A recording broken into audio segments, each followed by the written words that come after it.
Don't forget to subscribe Storytime Mia Hub so you can watch more different fantasy videos.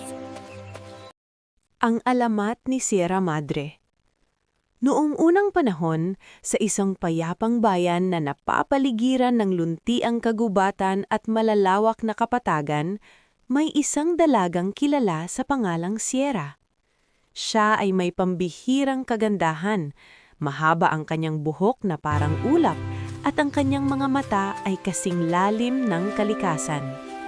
Ngunit, higit sa lahat, si Sierra ay may busilak na puso at malasakit sa kalikasan at sa kanyang mga nasasakupan. Si Sierra ay anak ng isang pinunong tribo. Bata pa lamang siya ay itinuro na sa kanya ang pagprotekta sa lupa, kagubatan at mga hayop.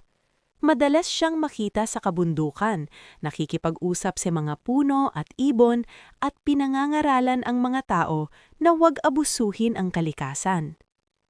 Ngunit dumating ang panahon ng kasakiman. May mga dayuhang nagnais sakupin ang lupain upang putulin ang mga puno at kunin ang yamang nakapaloob sa kabundukan. Tumutol si Sierra at buong tapang na hinarap ang mga ito. Ipinaglaban niya ang bayan kahit pa nalagay sa panganib ang kanyang buhay.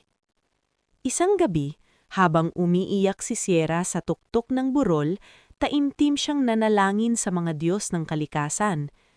Kung ang aking buhay ang kapalit ng kaligtasan ng lupang ito, handa ko itong ialay. Nayanig ang lupa, umihip ang malakas na hangin at bumuhos ang ulan. Kinabukasan, nagising ang mga tao at laking gulat nila, wala na si Sierra. Sa halip, isang napakalawak at mataas na hanay ng kabundukan ang tumindig sa silangan ng bayan.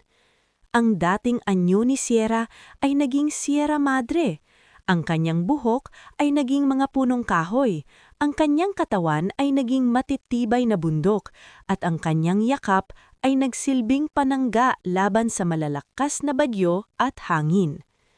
Hanggang ngayon, sinasabing ang Sierra Madre ang nagbabantay sa Luzon, isang paalala ng sakripisyo, pagmamahal sa kalikasan at pagiging ina ng lupa.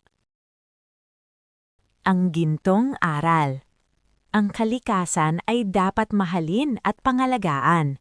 Kapag ito'y pinrotektahan natin, tayo rin ay pinroprotektahan nito.